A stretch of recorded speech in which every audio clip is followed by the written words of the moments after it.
Всем привет! В этом видео я расскажу про Фухуа, так сказать, ее биографию.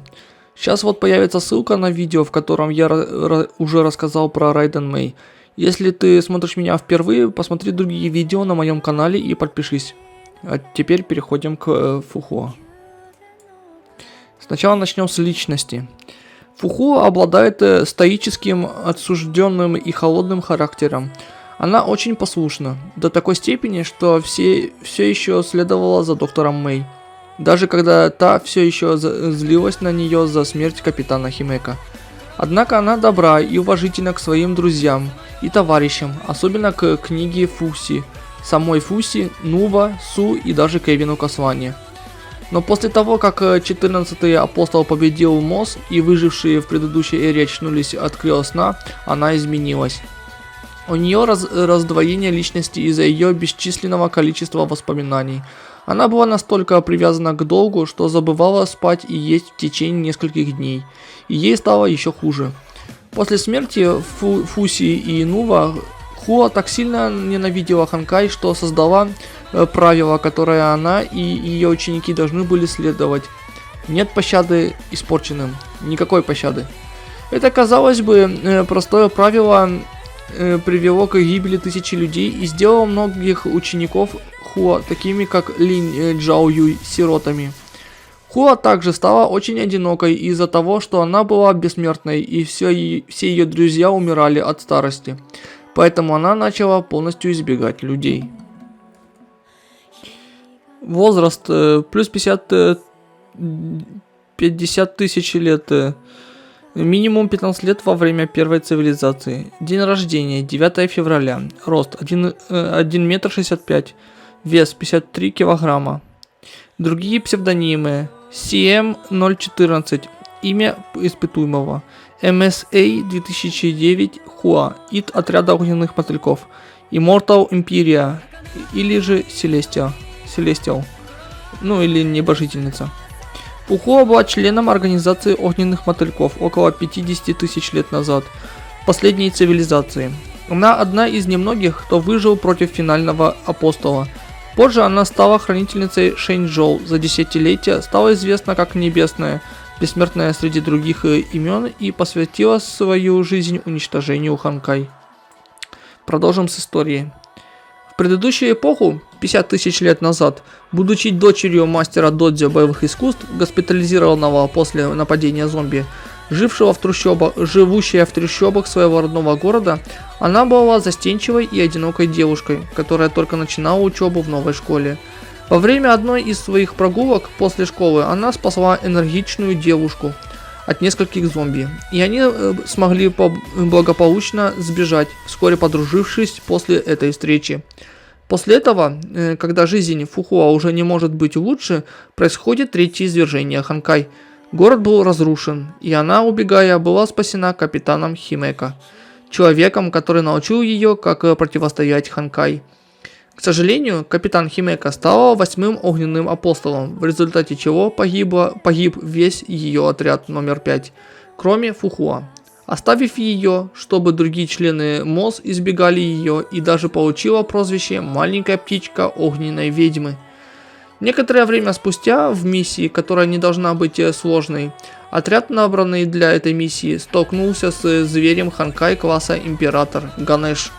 Большинство из них умирает, за исключением Фухуа, которая в своем стремлении жить, чтобы понять, почему капитан Химека стала апостолом, активирует фактор метаморфа, сыворотку, которая была введена всем участникам этой миссии, активировав божественный ключ господства и перо Фэнхуа, став таким образом одним из первых МОЗ. С тех пор тело Фухуа не способно стареть, навсегда заперто в теле 17-летней девушки. Чтобы ее тело соответствовало характеристикам взрослого человека, Фухуа прошла курс лечения свара. После этого, как предыдущая цивилизация проиграла войну, выжившие заснули в криогенных капсулах, чтобы проснуться 1000 лет спустя. Начало новой цивилизации. В новую эру после пробуждения ее целью было осуществить проект Эмбер, чтобы помочь восстановить цивилизацию в компании Фувы и Фуси. Но появление Чию, зверя правосудия класса Ханкай, положило конец проекту и привело к принесению в жертву Фува, Фуси и Цзы Сюаньянь. Много лет спустя ее последний оставшийся компаньон, книга Фуси, перестала работать навсегда. Скорее всего, разряженная батарея. Оказавшись теперь в одиночестве, что заставило ее закрыть свое сердце и отдаться своей цели – уничтожению Ханкай. В 1458 году она основала школу Тайсюань на горе Тайсюань. В 1461 в сопровождении Линь Джаоюй устраняет Янь Шило и собирает других учеников. В 1475 году она в одиночку отразила пришедшую для вторжения в Шэньчжоу армию Шиксао и Калин Касвана, где впервые встретила Отто, вставшего между ней и Калин. В следующем году ее ученики, 7 мечей Тайсюань, подняли беспорядки, пытаясь убить ее, чтобы остановить страдания своего учителя Фухуа. Потерпев неудачу, но оставив ее серьезно раненой и опустошившей гору Тайсюань. Временно уйдя из мира, Фухуа заключает сделку с Отто. Он позаботится о защите Шэньчжоу в обмен на то, что она присоединится к Шиксао в качестве валькирии под командованием Отто. Второе извержение Ханкай. Примерно в 2000 году произошло второе извержение, в котором Фухуа участвовала в борьбе против полуапостола и против полноценных апостолов. К сожалению, апостол Сирин была связана с волей Ханкай. Хотя Фухуа победила ее, Сирин выжила и снова Фухуа, находясь в критическом моменте, решает пожертвовать одним пером Фэнхуа, чтобы разорвать связь Сирин с волей Ханкай. Она добилась успеха, но жертва стоила ей части воспоминаний и сил. Будучи уже очень утомленной, она теряет сознание, и ее ученица, которая у нее была в то время, Ли Сюэ, решает сразиться с апостолом от имени своего учителя и за своего учителя, но теряет свою жизнь, сражаясь против Сирин. Спустя годы Фухуа была отправлена в Сан-Фрейю в качестве валькирии ранга А и в качестве шпиона, отвечающего за наблюдением за Кианой, в которой к тому времени спало ядро Сирин. В хрониках Фухуа. Отто знал, что он может использовать знания Фухуа, поэтому предлагает ей войти в машину, которая позволит ей временно оживить давно забытые воспоминания, отчасти те, что произошли, когда Фуси и Нува были еще живы. Когда Отто закончил то, что должен был сделать, и Фухуа проснулась, снова забыв все. Арка вторжения антиэнтропии. Фухуа противостоит клону первого апостола, пытаясь спасти Мэй от похищения, неудачи и поражения. Арка лунной тени. В этой арке Фухуа берет Киану на миссию в знак благодарности за то, что она тоже спасла ее в арке вторжения против антиэнтропии. И поскольку миссия предположительно была легкой, Киана могла есть все, что хотела, в то время как она обо всем позаботится. Но все усложняется в худшую сторону, когда Киана из-за камня частично пробуждает внутри себя спящего апостола. Фухуа пришлось использовать свою боевую броню, чтобы нокаутировать ее. Внутриигровые события. Когда броня оказалась в коме, Фухуа использовала одно из своих перьев, чтобы помочь ей прийти в сознание. Она получила звонок от Отто и, следуя его инструкциям, похитила Киану, чтобы передать ее Отто.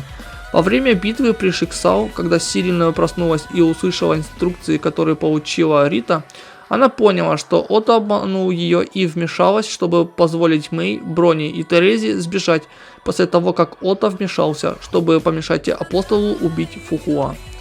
Отто и она раньше поссорились из-за его божественного ключа. Отто застрелил ее, чтобы она больше не мешалась планам.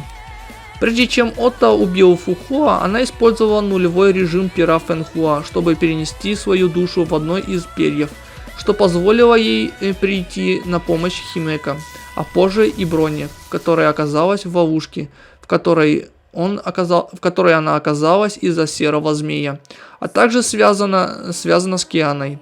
В течение следующих 3 месяцев, когда Киане удалось получить контроль над силами Апостола Пустоты, Фухуа помогает ей продолжить свое путешествие. Фухуа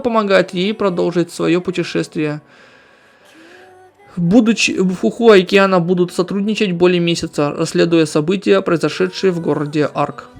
Расследование Кианы привело ее к открытию, что атаки Ханкай были косвенно вызваны секретной организацией, которая собиралась взорвать бомбу Ханкай, ради которой Киана чуть не пожертвовала собой, взорвав ее в небе.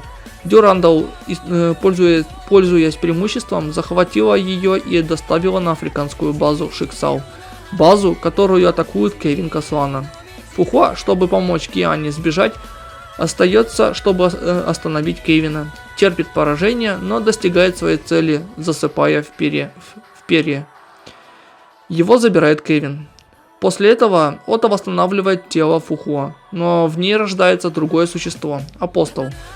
После того, как Апостол Темная Фухуа забрала у Кевина свое перо, сознание Фухуа пробуждается благодаря его помощи и стала свидетельницей развития событий, внимательно наблюдая за Темной Хуа. Видя противоречивую сторону этой девушки, пытаясь оправдать свои действия так называемым правым делом, когда единственным видимым результатом ее действий были разрушения, Фухуа поймет, что это Хуа – апостол, особенно увидев, как она создает мощные иллюзии физического измерения из пера Фэнхуа, которая потеряла большую часть своей первоначальной силы. Когда Киана противостоит апостолу, Фухуа объясняет свой план победить ее, заставив апостола усомниться в себе. После победы Кианы Фухуа жертвует собой, чтобы запечатать Темную Хуа, но Киана вмешивается и спасает Фухуа, и она восстанавливает свое тело. На этом все. Большое спасибо за просмотр. Поставьте лайк этому видео, подпишитесь, если ничего не подписаны. Не забудьте активировать уведомления, чтобы не пропускать видео на моем канале. Ну и пересмотрите видео. Если есть что-то интересное на моем канале, то тоже поставьте лайк этим видео. Еще раз большое спасибо. Увидимся в других моих видео.